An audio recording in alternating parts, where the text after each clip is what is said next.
Okay, I'm going to start with a 3/4 on the shaper cutter, and this one's an Amana. I've been using those for a long time. I've also done some infinities.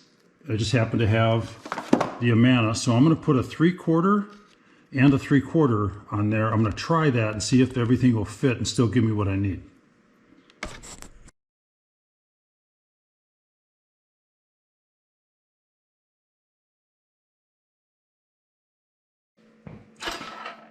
Okay, so that's actually not going to work because there's a little bit of the cutter sticking up above the table. And if I were to put a piece of wood in here that's 3/4 inch, again, I'm going to be making a tenon. This is for the tenon. This is going to be a double stack of cutters.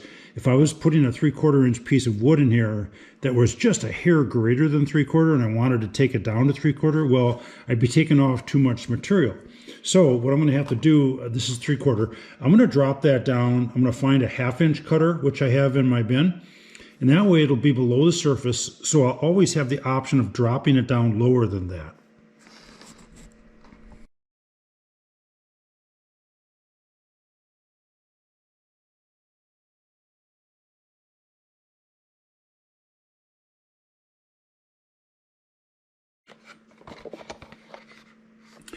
Okay, so this is my 1/2 inch shaper. The B, whenever they give you these things, it's a 2 5/8 diameter outside, and then the height, the B is 1/2 inch.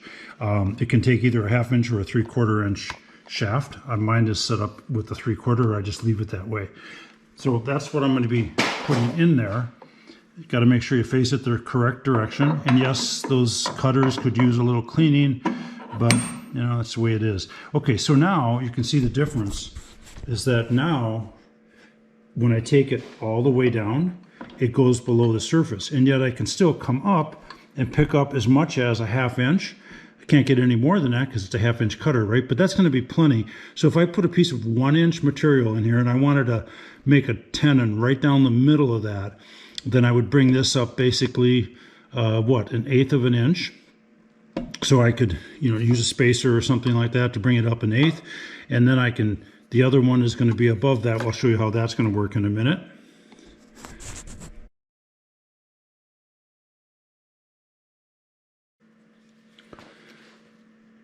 Okay, so this is a spacer. It's 3/4 inch on the inside. And I've got a lot of these different spacers. When I bought some come with them, but then I bought some aftermarket stuff, right? So I have all different options available to me. That's really critical when doing this kind of stuff. So, but this is 3/4. Now, I'm not going to put a caliper on it because I know it's 3/4, and that's as good as it's going to get. So if I put that on there, I now have an exact 3/4 inch space. Now that's what we think it's going to be, but because of a little bit of movement and rotation and vibration and all that kind of stuff, we may not get a 3/4 inch out of there. So I have an option. I could use I have these really, really thin spacers. I'm talking down to like 1/128th or something or less. I could put that in there and then put this on there, and then I'd end up with a finished mortise, or tenon rather, that's going to be slightly. Now that won't fit in there, but if I drop it down, by the way, if you notice that. The other thing I could have done was spread the fences out a little bit, but I just prefer not to change any of the setups that I don't have to. Now, I've got a 1/2 inch on the bottom. I've got a 3/4 inch spacer, and then I've got a 3/4 inch on top, because that could be that, or it could be less than that, or it could be larger than that, but that's good enough for what I'm doing here. I'm not going to bother setting the depth right now. That we're going to do later. And then now I need to just make sure I've got all the parts that fit on top of that properly. That is not proper because there's too much sticking out there and it won't grab properly. So I have to go to a small spacer in there. Let's see if this works. If that doesn't work,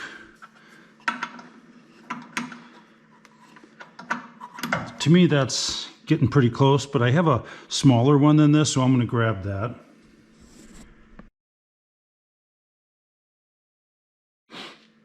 So this was the one I had in there, but I'm going to go to a 1/4 inch.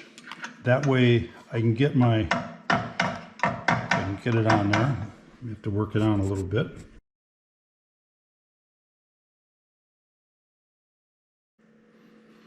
Okay, I feel better about that because right now there's now only about, oh, maybe a 1/16 of an inch where this main shaft is down below the top here.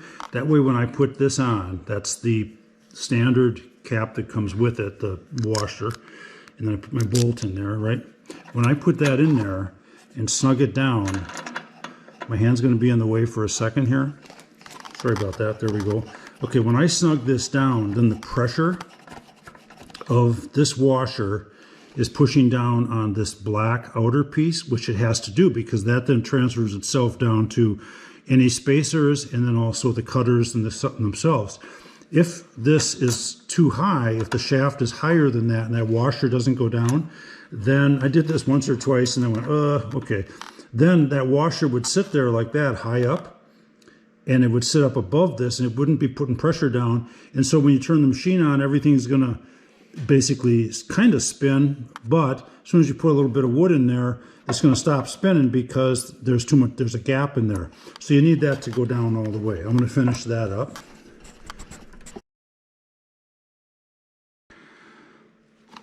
Okay, now there is a shaft lock underneath the machine. Again, once you get, if you get a machine like this, you'll look at the instructions, you'll see there's a little spring-loaded pin you put in that locks the shaft. So what I'm doing, this is where I keep all my cutters. So now what I'm looking for are 2 at 3/8 because I want to take a 3/8 plus a 3/8 and then I'm going to put a spacer between them. So I've got 1 in there and I'll just dig through until I find another.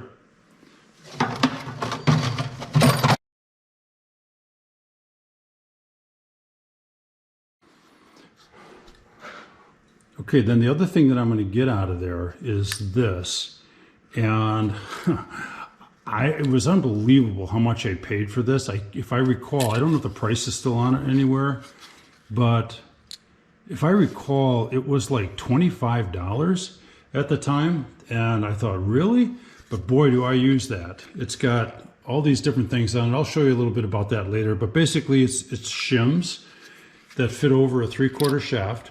And then there's a color chart that tells you which color equals what dimension. And so again, I'm going to try a particular one, and then I'll see how that works after I try it on the board. And then, if I need to, I'll switch to another one, or I'll stack 2 of those on there, depending on exactly what I'm looking for.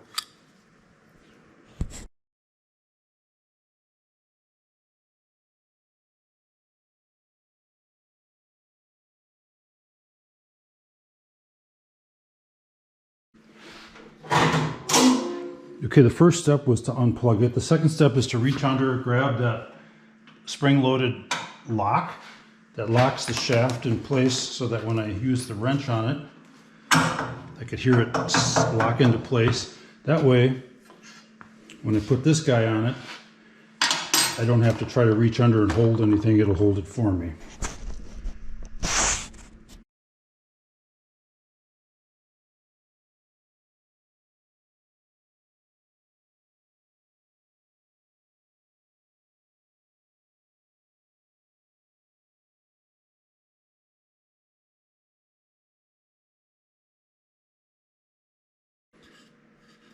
Okay, so here's where it's going to get tricky, is there's only so much height for that shaft.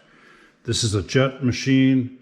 There are larger machines, both jet and whatever, you know, Laguna and all those, but there's larger machines and then they have a longer shaft. And so therefore I could come up higher on those, but this is what it is. And this is what I'm going to restrict myself to. Now I'd love to use I'd like to be able to get up to 3/8 inch, excuse me, 3 inches for that top shaft. So like for instance, this one here, this is black walnut, right?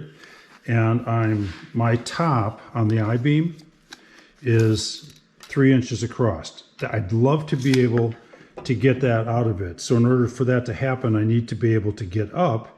For the start of this lower one, I need to be able to get up to the halfway point of the bits themselves need to be at 1.5 inches in order for that to happen. Let's just see if I can get that all to stack on there.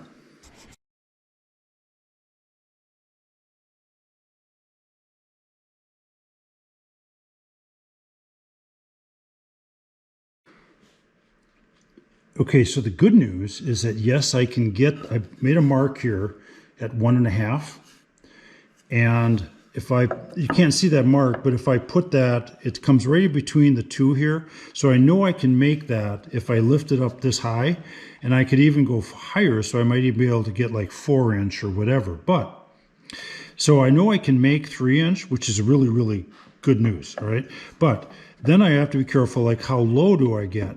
So this is bottoming out right there. And what I have in there right now is a 1-inch stacker, a 1-inch spacer. And so when I push down on it, that's as low as it goes right there, which means that the lowest or the narrowest material, if I want to hit center, is going to be right here. And so that means that it's going to be twice that, and that is 3/4. So twice 3/4 is 1.5. So I could, if I leave it like it is right now, then I could go ahead and get in there, like, this is 2-inch. So I'm good to go. I don't think I'd ever have an upper beam that's going to be less than 1.5 inch. So I think I'm comfortable with that, because the advantage of doing it this way and having that larger spacer underneath is that now I have all these other options to go up higher and higher and higher. I can get all the way up to, probably in there somewhere. And if I do that, my halfway point is 2.25. And so I could actually do a top beam that's as high as twice that. So 5 1/2, which is ideal, because that's exactly what I'm looking for a lot of times. Yep, so I'm going to go with that. That's going to be my setup. Now, the only thing I have not done yet is I stacked a 3/8 and a 3/8 on top of each other. Now, when I do that, I am going to offset the cutter part. I don't know if that's the way it's supposed to be done or not, but I'm not going to stack them exactly like that. Instead, I'd rather offset them a little bit. So basically, this hits the material, then this hits the material. They're not hitting all at the same time, because it is a pretty heavy chunk, even though this is a good shaper and there's a large motor on it, but it's still a heavy chunk. So I'm going to go ahead and leave that. And then I'm going to put the top on here. I'm going to finish it all off. And then I'm going to run a test piece. And the reason I'm going to do that now before I do anything else is if I need to, I'll put a spacer in there. But I want to be able to have a 3/8 plus a 3/8 equal slightly larger than a 3/4 as far as the dado that it makes. And again, I'm hoping that with maybe just a little bit of flutter, on the machine or whatever, that it'll come out just a hair higher than that. We'll see.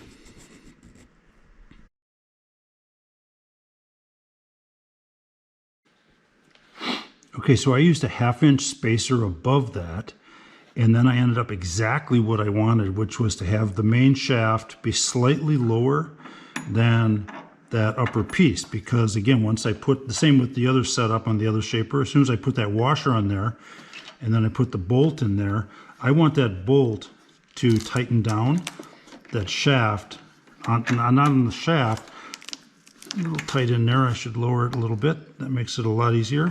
Okay, and then that way this washer, the bolt's going to hit the washer's going to hit that main piece right there. That's going to apply pressure to my 1/2-inch spacer, which is going to apply pressure to the shaper, to the cutter, etc. And that's what you have to always have. Otherwise, the shaper, the cutters will actually just spin in thin air. So I'm going to go ahead and finish putting that on.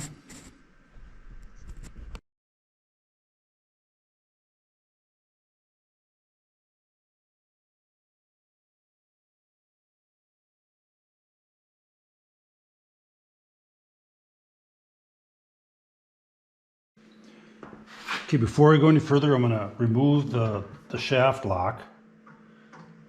So that should be off. Then I'm going to manually spin up here. Again, it's still unplugged. I'm going to manually spin that so that the belt underneath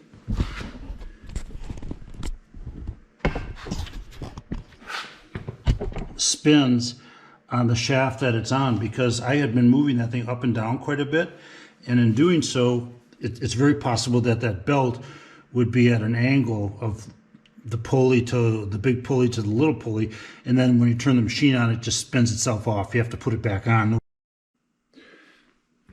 All right, so the first thing I'm going to do is basically set up kind of a jig for setting up the two shapers, and I'm going to make that a double duty one. I'm going to rip this to 3-inch.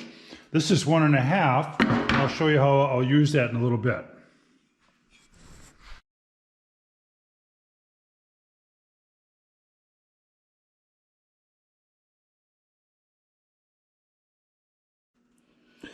Okay, so using 1.5 inches, I'm putting it right between the two cutter edges of the 3/8 and the 3/8. So I theoretically should be at exactly 1.5, which is halfway on a 3-inch piece that's going to be run through there. So I'm going to lock her down and test it out.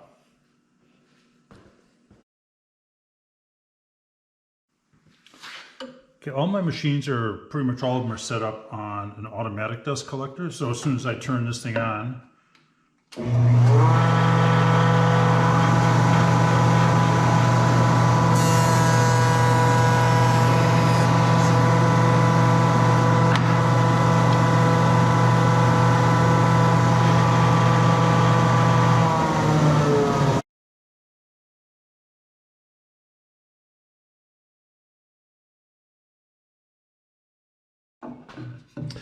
I thought I was going to have to adjust it, but it turns out when I put that baby on there, she's exactly at 1 1/8.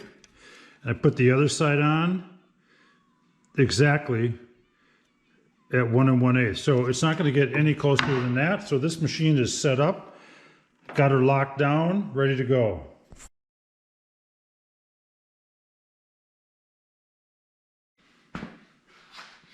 Okay, so this one I'm going to set up for 1-inch material, so there isn't anything closer that you can even possibly get than the stair tread material. You've seen this like in my build a micro bench from 2 stair treads possibly, but I could try to put a spacer down here and everything else, but all I can really, the better way to do it right now is to just simply ballpark.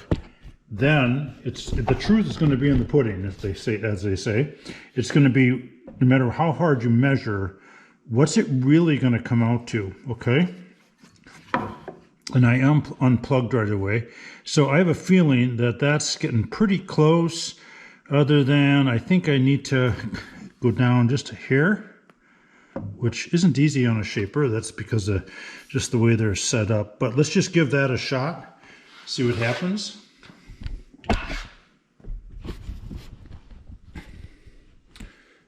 Okay, we've got it plugged in. And we're going to turn it on. It's on an automatic dust collector. And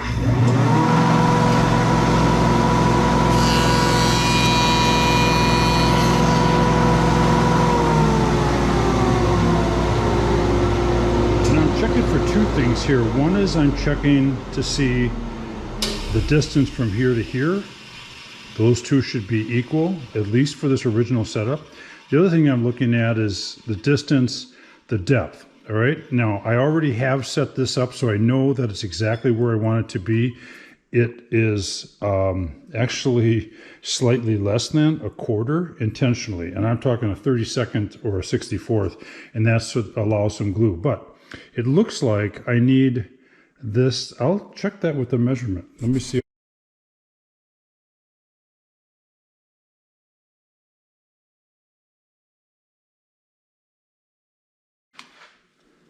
So if you caught that, it actually needs to come down the cutters to just a hair, all right? So it is plugged in right now, so I am going to, but an easy way to do that is putting that cutter right at that place it just made the cut, loosening things up, and then I'm just knocking it down a notch. And then I do want to mark this as not usable. You start to lose it after a while, so I'm just going to put no. Okay, now if I test it here, we'll run that.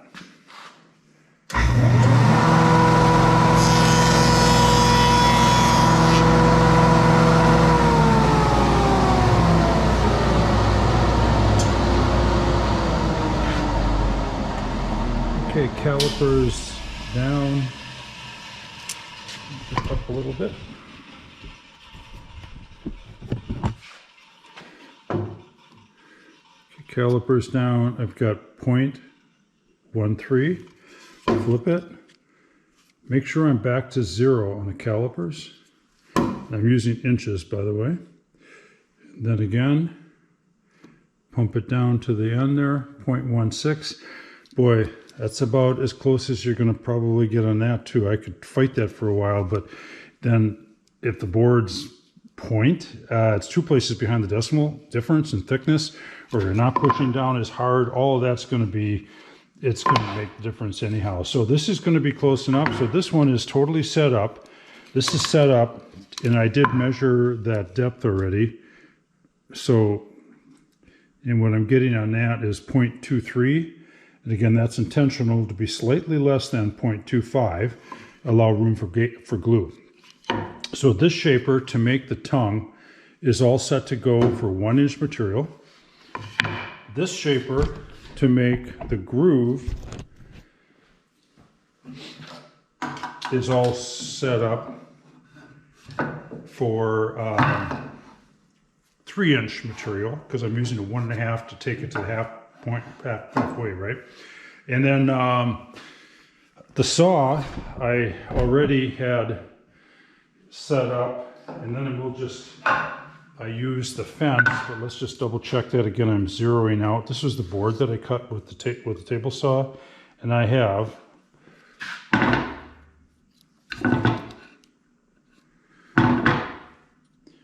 3.013. Again, you're not going to get any closer than that. So everything is really calibrated. It's locked in for making material that is 3-inch by 1-inch, making all 3 sides, basically the flanges and the web of an I-beam. Okay, so since we have all 3 set up, we have the table saw set up at exactly 3-inch. We have this set, the one shaper set up to make a groove at the halfway point on a 3-inch board. And then we have the other shaper set up to make the, what do I have it set up for? Or, no, that's set up, I'm sorry, that's set up to make the groove on a 3-inch board, halfway up. This is set up to make the tongue. I'm sorry, I was just checking to make sure you're paying attention again, right? But, so, there's nothing more accurate for testing this kind of stuff, and actually easy to work with than, these are the scraps from those pine stair treads, and they're basically manufactured, so they're a perfect 1-inch. They're easy to work. So what I'm going to do is I'm going to...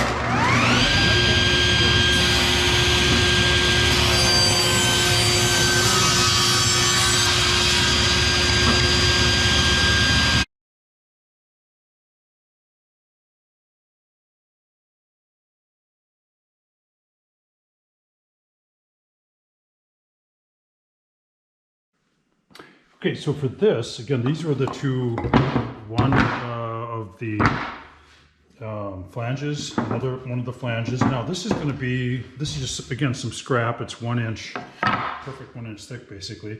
So I'm going to set the saw to 3.5. Now, the reason it's 3.5 is that, and when I do my 3.5, I'm going to actually overdo it by about a 1/64 of an inch. And that's because we're going to be making a groove in each of the flanges that's a 1/4 inch deep. Well, 1/4 inch here, 1/4 inch here, and we want the net space to be 3 inches, so that means that we need a 3.5 inch web.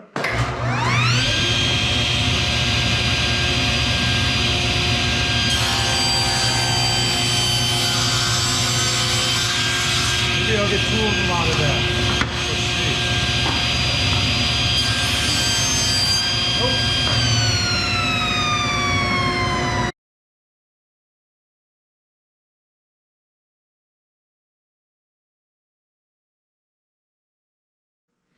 Okay, the first one I'm going to do is on the shaper. Now the downside of using 3-inch material is there's not enough space left, I don't think, or no, there's not. There's not enough space left for the feather lock in there.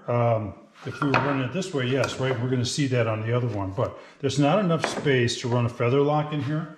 So not in using that groove. So the closest I'm going to get is using one of these. I bought them at a woodworking show years ago, right? And they're, oh, look at that. They're actually, they hold really, really well. And so once I'm going to start it here, and then once I get it in this a little deeper, then I am going to reset this right where I want it so that it is basically putting pressure straight against the cutter.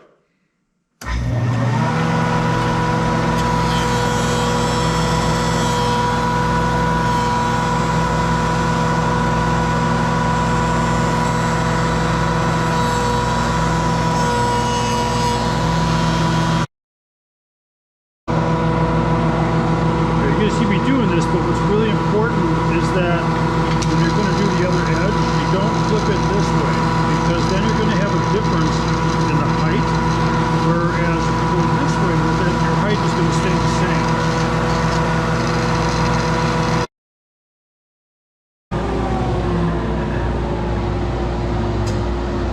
So again, I started with 3.5. I'm taking a quarter off here, a quarter off here, and I am going to double check these distances because it looks like they're a little bit off, and the only way I'm going to know is, again, just keep on testing and testing and testing until I get it right.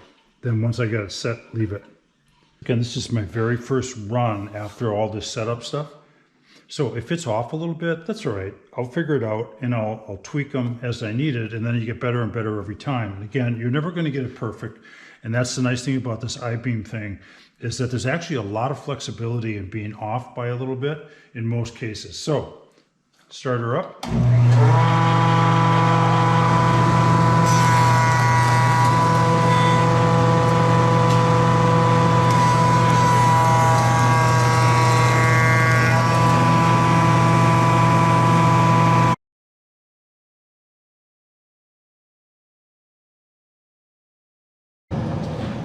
Okay, now one of the things I spotted, and I could kind of feel it, was that this fence right here is too far back. And the reason I know that is because when I ran it through, I could feel this little jump jumped into there, and it really shouldn't do that. So I'm just using this edge.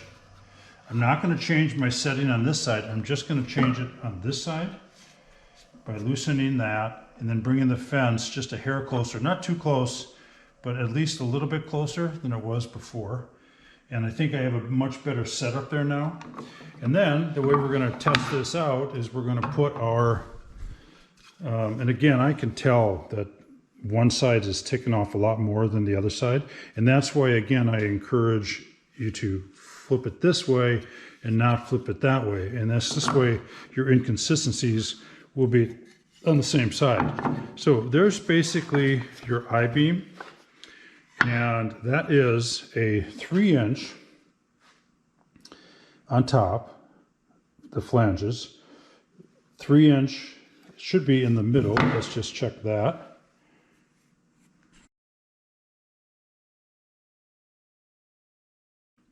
.982. It doesn't get any closer to 3-inch than that. But the catch is I actually want that space to be just a hair over 3-inch, because we're going to put 3-inch stuff in there. And if you make it too tight, then the stuff isn't going to go in. I'll show you that. You'll see more of that later. But the way to correct that is that when we cut, I don't want to make grooves any deeper or anything like that, because those are all set. Again, I have my glue space. But if I take a measurement on this right now, on the overall board that we made earlier, and let's just check this out. Okay, so, and I have 3.48, and that's not enough. It definitely isn't 3.5, correct? But if I would have made it so that it came out at like 3.1, not even that, but somewhere just a hair over 3.5, then when we put it together in the I-beam format, that, because we're going to keep the 1/4-inch depth here, we're going to keep the 1/4-inch depth here. That's not going to change. We're going to keep everything here. But then when we put them together, because that center board is a little bit longer or a little bit wider than 3.5 inches, then the spread between here, instead of being 3 inches, is going to be like 3.05 or something like that. That's what I'm really looking for. And the reason for that, I'll show you in a second.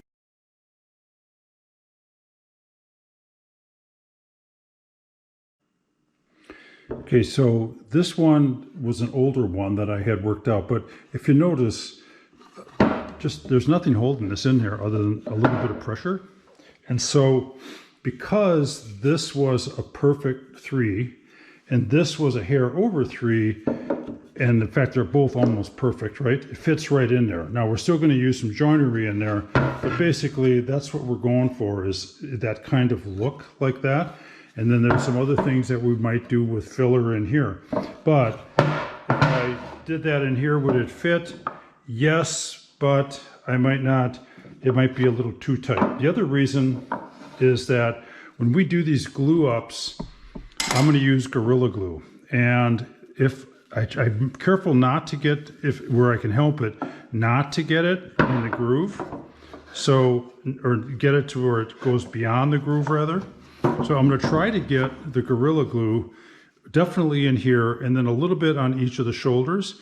But if I get a little bit up in here, too much, then I want to be able to scrape it. Now, I noticed on this one, I can't quite get it in. It kind of fits. It's too tight. It's a little bit tight in one spot, not in the other. And I don't want to, and in fact, if I've ever had to, I would basically take a grinder and just grind a hair off of that. But I want to be able to go inside there. So after this glue up is done, I want to be able to run this in here and get a really nice, clean cut of the glue, the excess glue right here and right here, whether it be Gorilla or otherwise. But see, right now I can feel it's already too tight. And when I put clamps on there and squeeze it even tighter yet, this won't fit. So those are my setups. And now what I'm going to be doing is going back and just tweaking and tweaking and tweaking, using more of the cutoffs here until I get it just right.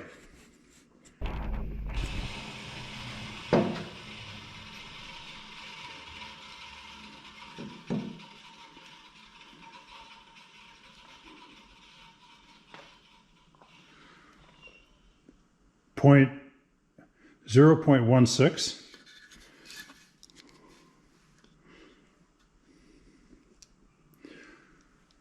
0.12, got to do it again.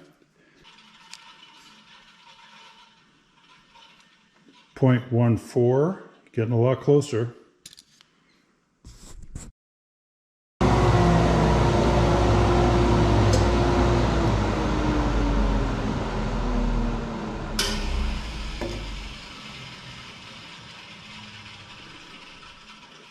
0.158.